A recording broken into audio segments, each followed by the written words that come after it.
All right, we're just going to give everybody a little bit of time to find their way to us before we start.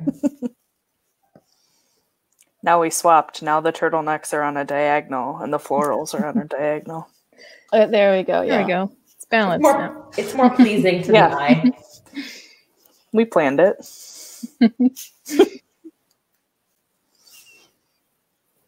I like having my gallery wall behind me now. It feels very fancy. You all have a nice background except for me. Mine is just this gloomy library study room. At least it's very well lit. Yeah. Absolutely. I think I have every single light on in this part of my house. I have a lamp, overhead light, other lamp, kitchen light. It's a problem. Yeah, right. We have a couple viewers now. All right. Well, I guess we can kick it off officially then. So, good afternoon, everybody. Thanks for stopping by Reference Roundtable today. This is where librarians from the Sioux City Public Library's Reference Department talk books, movies, and all kinds of library stuff. My name is Lacey, and joined today by Jessie, Kelsey, and Sarah. Please just jump on in if you're on Facebook with us. We love hearing your comments and questions, so fire away. We like to hear what you've got to say to us. Today we are talking about what I think is a very fun topic. We're going to be talking about graphic novels. I feel like I have to start a little bit by kind of talking about graphic novels. They're kind of in the world of literature and books, they're kind of a new kid on the block. The actual term graphic novel actually was first coined in 1964. But obviously graphic novels have been around longer than that. The first kind of recognized graphic novels were started in the 19th century, and they tended to be bound books of serial comics.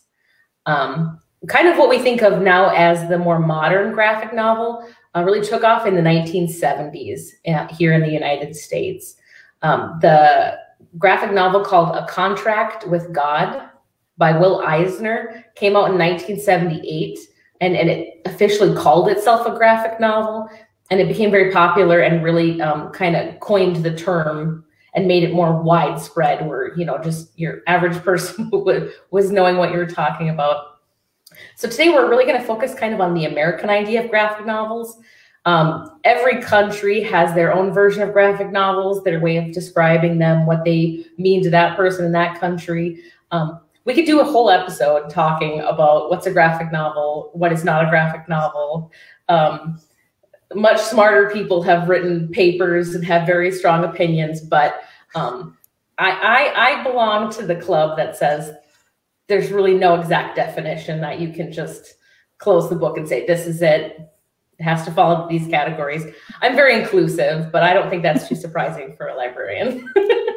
So we're not going to argue today what is a graphic novel and what isn't. We'll leave that to the experts. All right. I have to kick this off, I feel like, by talking about probably one of the graphic novels that anybody would think of if they hear the term, and that is Watchmen. This beautiful, lovely thing that you've probably seen around if you've ever been to a Barnes & Noble or any bookstore anywhere. It is by Alan Moore and Dave Gibbons. And it's huge. It's like Shakespeare in the world of graphic novels. You've heard of it, you know kind of the story a little bit, even if you've never read it.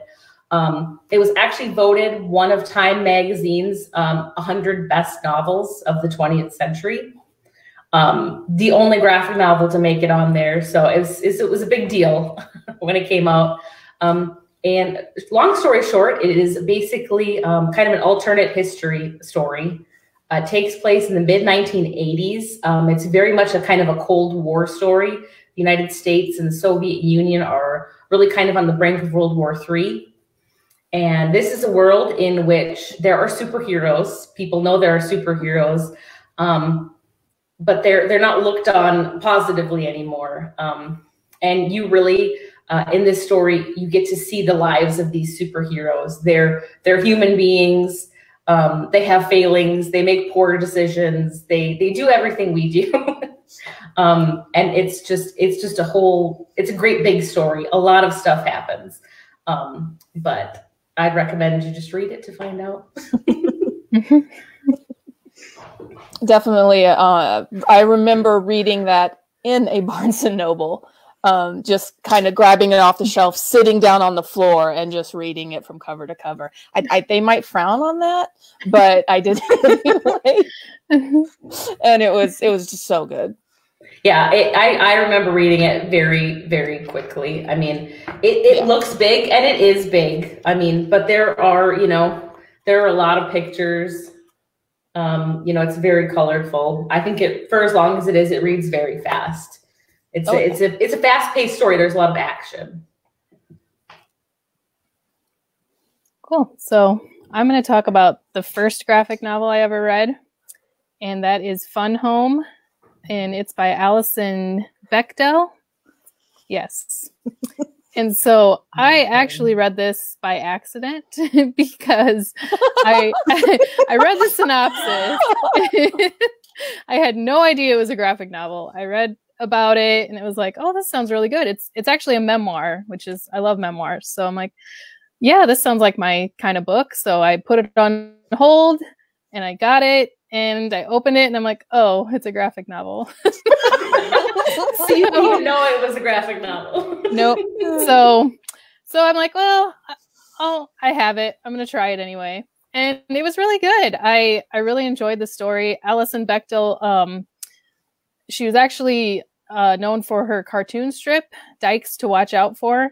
And Fun Home was her first book that she wrote. And she kind of recollects her childhood, centers around her father a lot. And she came out as a lesbian to her parents. And it wasn't until later that she found out her father was gay also.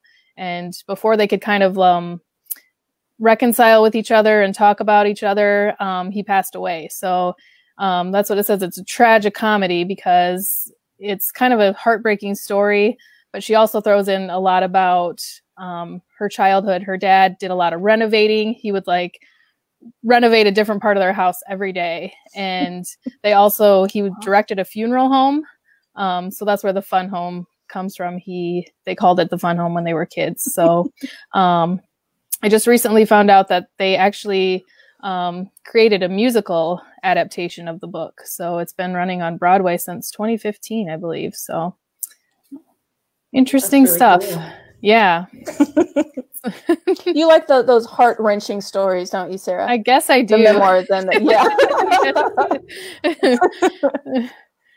I guess the first one that I'm going to recommend, as much as I don't like scary movies, I do seem to gravitate towards creepy, scary, haunting graphic novels and fiction. So the first one I'm going to recommend is Through the Woods by Emily Carroll. This one, you really kind of do the whole journey through the woods, and it's really sinister and it's compellingly spooky. It's a collection of 5 stories that she put together, and she's actually an award-winning comic creator online, and then this was her first work in print. So it includes the phenomenally popular webcomic sensation His Face All Red, so that you get to see that in print for the first time. And then these are truly just fairy tales gone seriously, seriously wrong. So you can travel to our neighbor's house.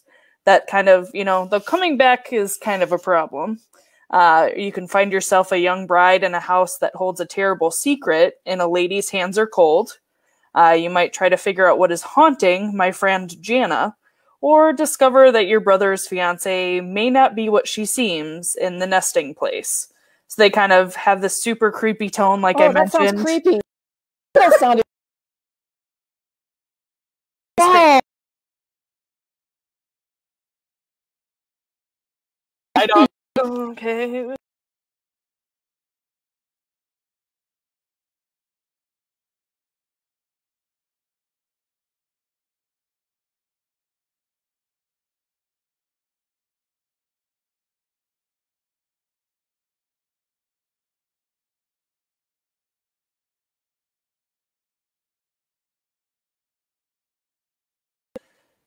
It's definitely good, but creepy. Well, we do have a comment from what Sarah was talking about, and it's from a lady named Jeannie. And she says, I like renovating. Might have to look for it. She's not wrong. No. Allison's father goes a little extreme, though, with the everyday thing. So, Sarah, Jeannie has been renovating a house for like 15 years. That's okay. So you could definitely relate then. Is she turning it into a fun home? No. Oh. I feel like I could say that being her child and have grown up throughout the renovation during my high school years. There was one summer we all lived in the living room together. So, yeah. So she should check out this title. Yeah, she should. She might enjoy it. All right, so my two choices today weren't standalone graphic novels. They were serialized, and they did come out in comic book form first, but they also come out in volumes in graphic novels, and they definitely have an end date, which is part of defining a graphic novel from the way I view it. But the first one is my all-time favorite. It's not going to make anybody's best of list. It's not going to win, it did win some awards, but it's not going to be the best 100 graphic novels of all time. But it's the graphic novel series Fables by Bill Willingham. There it is. Illustrated primarily by Mark Buckingham. And I love a really good fairy tale folklore retelling. And that's exactly what these are. It's fairy tale characters. You're doing such a great job, Lacey. That's awesome. They're fairy tale characters who have been run out of their homeland by this ominous character called the Adversary. And this happened centuries ago. And what they did is that they created their own clandestine community in New York City. So they all know that they're fairy tale characters, and they all govern themselves, but they don't necessarily, shout out that, hey, this is who we are. And you have like Bigby Wolf is the big bad wolf, and he's the sheriff of the town. And Snow White is the mayor, and Toad is the janitor of the so it's that side sort of stuff. And off on something called the farmland are the fairy tale characters who can't pass as humans. So you're like the Three Little Pigs, things like that. So it's going back and forth between the government in New York City, this little, tiny little town, and the farmland with the animal characters. And it's going back and forth. And it won the Eisner Award at Comic-Con. And Lacey mentioned Eisner was the first one who coined the term graphic novel. So it did win the Eisner Award, and it got several Hugo Awards. So it is awarded, but it's just so much fun. And Bill Willingham also wrote a traditional novel called Peter and Max, which is a story of the Pied Piper and his brother. And it's just a really good retelling of alternative fairy tales. And I love it. It's my absolute favorite. And it ran from July of 2002 until July of 2015. So that's definitely one I would recommend. Well, I'm here to bring us down, to not have any more fun with my next choice. I have to talk about Mouse. I'm sure this is probably another one a lot of people have heard of, maybe not read, but they've seen it. And this is a graphic novel written by a man called Art Spiegelman. And it is basically a retelling of what happened to his father during World War II. Why it's kind of so different is, as you can see, it's called Mouse, M-A-U-S. And as you can see on the cover, those are some of the main characters. They are mice. The characters are mice. In this retelling of it, the Jews are portrayed as mice and the Nazis are cats. So you can kind of see the story he's going for there. it's very sad. You know, it's a story of the Jewish Holocaust. So it's not a lighthearted story, but it's beautifully told. So, I mean, I definitely recommend reading it again. Yeah, it'll tug at the heartstrings for sure, but it's very simple. You know, it's black and white. There's no color or anything, you know, exciting in it. But I think that adds to it, the simplicity of the black and white colors and the drawings. It lets the story speak more than the pictures. Mm-hmm. Yeah. Okay, so the second graphic novel I've ever read, which I read too, and I just read it. I have to be honest. Hey, it could be two more than our viewers, so Hey, you know, I'm sure plenty of other people are in your same boat. Oh, I haven't read very many myself, so no. I just read it too.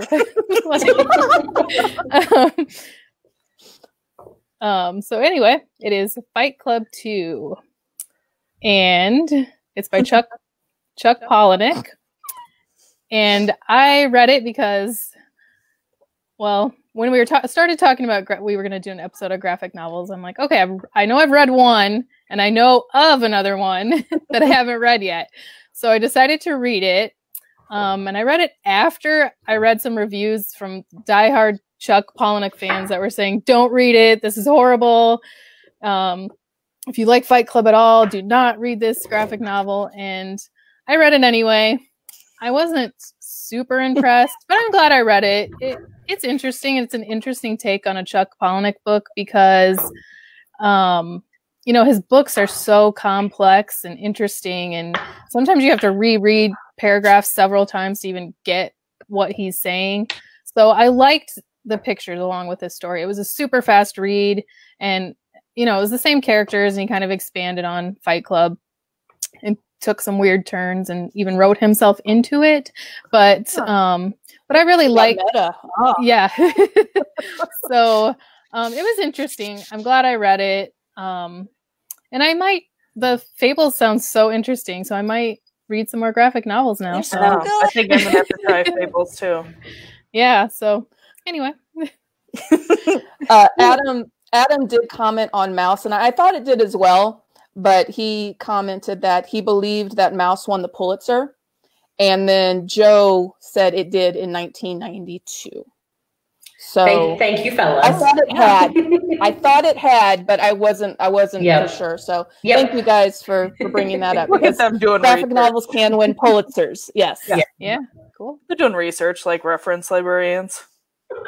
Yeah. I like Jeannie's comment. Oh, Jeannie's, yes. Going back to the amount of renovations going on, she cried a lot. I was 14. What did you expect? Fine. So my second graphic novel is a total switch from Through the Woods, and it's Relish by Lucy Nicely. It was a New York Times bestseller, an NPR Best Book of 2013. Publishers Weekly loved it. It's full of, her voice is so humorous in it. There's great candid storytelling, colorful and cartoony illustrations, if my Lacey/Vanna White will show you. So each chapter, you know, she bookends it with an illustrated recipe, and many of them are these treasured family dishes, and a few of them are Lucy's kind of own original inventions. So kind of the whole premise is that she loves food. You know, she's the daughter of foodies. She's a talented young cartoonist. So she kind of comes by her obsession with food pretty honestly. So I kind of need all of my cookbooks to look like that. Right? I'm like, if cookbooks had pictures and were, you know, all that kind of, yeah. So throughout Relish, she traces key episodes in her life thus far, you know, kind of framed by what she was eating at the time and lessons learned about food, cooking, and life. So it really is kind of this welcome read for anyone who has a passion like more passion for a sandwich than is probably acceptable. You know, it's really kind of a graphic novel for our time because it really invites the reader to celebrate food as a connection to our bodies and to the earth, rather than as an enemy or a compulsion or a consumer product. So I thought it was a really interesting take for a memoir, and then for it to be in graphic novel form, I was like, this is amazing. Like, you know, it was just such a cool take that I loved it. And it made me want to eat, you know, make all the recipes. I want those huevos rancheros that I yes, I'm very glad that you put that one up there. I was like, all right. Lacey is the Vanna White for books. Yes, she is. I'm getting pretty good. Yeah, you are. Pretty good. I think she practiced.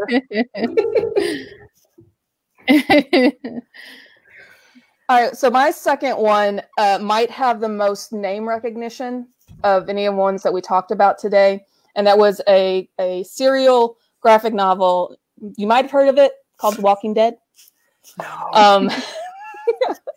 So The Walking Dead by Robert Kirkman and Tony Moore was the first artist who did it.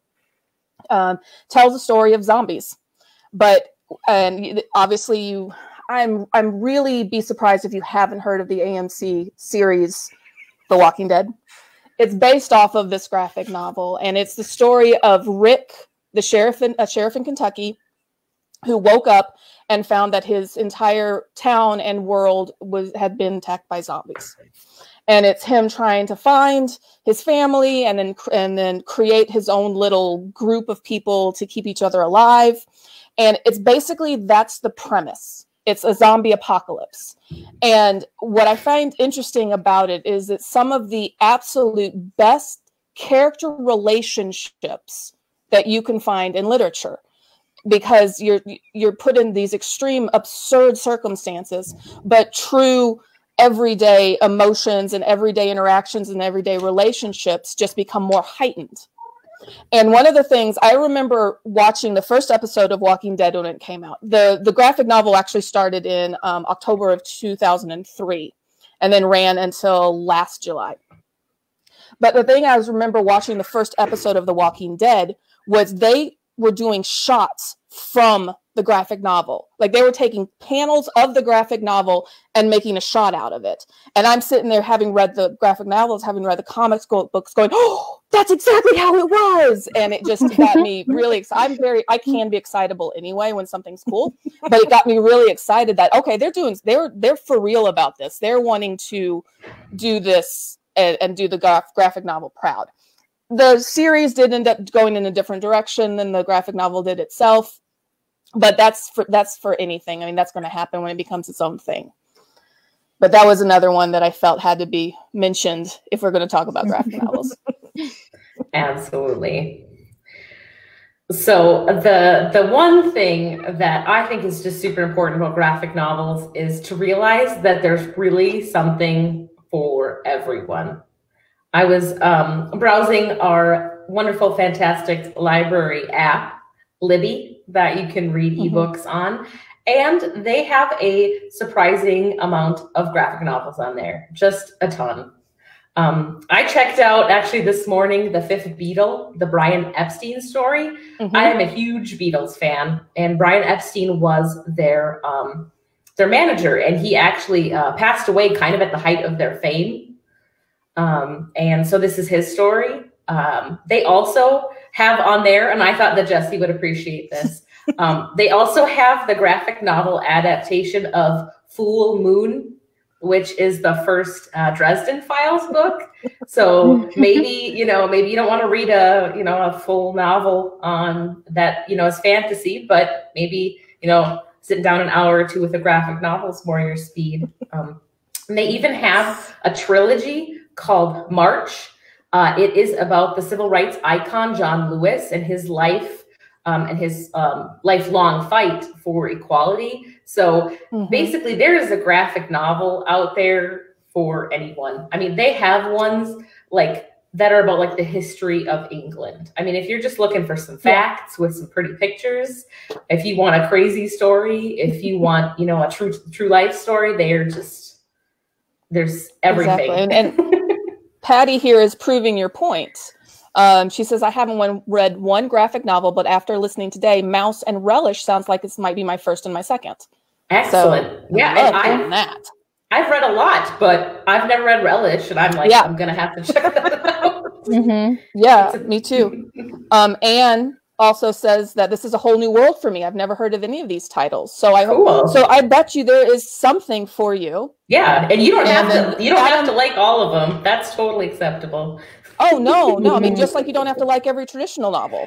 I mean, this is literally the same. And then Adam, I thought about talking about this one as well, but Adam brought it up. V for Vendetta. Yes. It's pretty good, and there's the film which was a big hit when it came out.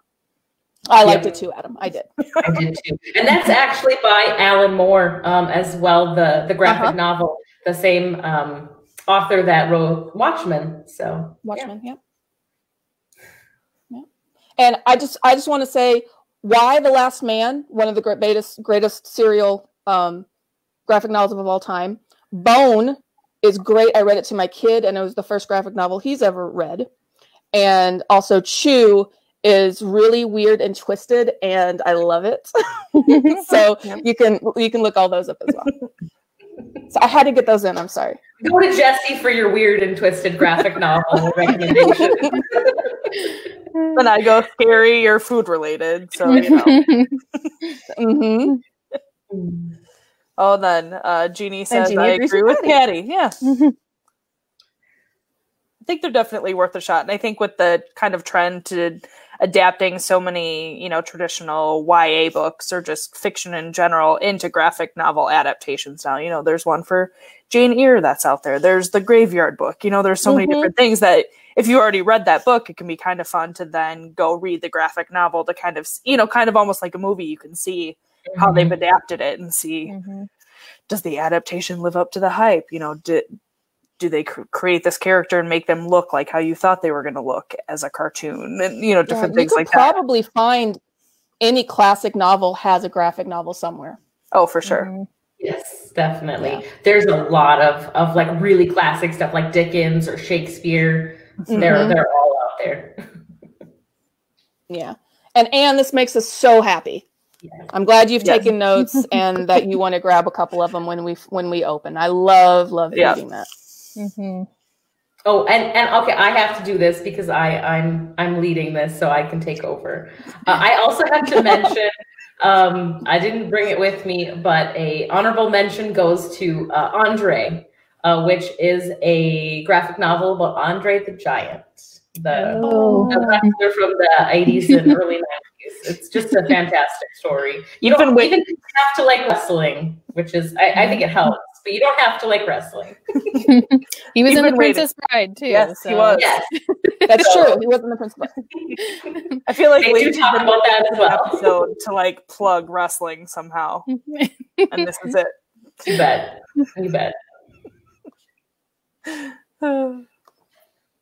Well, we can maybe wrap up here with Adam's last comment. That he says, I'll let you bring it up here. Yeah, I'm bringing it up. You can go into the superhero area as well with Superman, Batman, and such. Superman Red Sun is good with the idea of Superman coming to Earth in the Soviet Union instead of the U.S. Yep. And absolutely, there are tons of superhero ones if that's more your interest. Red Sun is really cool, and it's like he said, basically Superman isn't American. He is communist. So it's kind of him as a communist hero than kind of the all-American hero. So very interesting kind of alternate history. I could talk so much more about this, but I won't. I'll stop. Look for Jesse's spin-off of Reference Roundtable. Well, we really thank all of you for coming out and commenting and sharing with us. We always have so much fun when you join on in. We hope that you are going to be here next Tuesday. We are going to discuss one of just the big ones, the big authors, Agatha Christie. I will try not to talk too much. As always, we want to hear from you guys. If you have any more comments, feel free to comment below on here. You can send us a message on Facebook. You can even shoot us an email at questions@siouxcitylibrary.org. We hope you had fun. We'll see you on Tuesday. Until then, keep reading, Sioux City.